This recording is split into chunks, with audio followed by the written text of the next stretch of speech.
אתה, מר אמסלם, היית רוצה לתת לאישה זו גט? לא, כבוד הרב.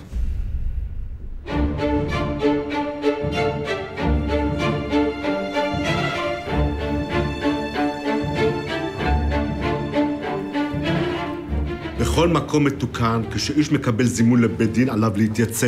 היה של מרשתי אינם הפקר עליכם להפעיל סנקציות על הבעל. כך החוק עומד לצידו ומעניק לו את הזכות אם לתת לגט או לא לתת לגט, אז לפחות שיגיע. על מה כעסך?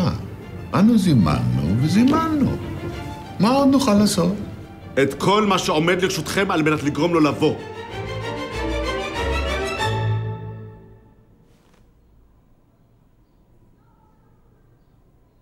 האם דעתך נחה עליך אם תיתן לאישה זו גט? לא, כבוד הרב. אינך מוכן לתת לה גט? לא, כבוד הרב. ובשביל מה באת עד הלא? כדי לומר לא. כן. אין בית דין בעולם שיכול לחייב אישה הזאת לחיות עם גבר זה. שומע אתה, היא אינה רוצה לחיות עמך.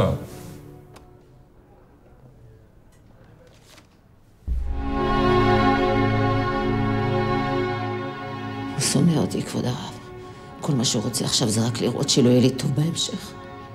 עד שלא יראה אותי מעוסקת על 4, הוא לא יירגע. וגם אז לא יספיק לו.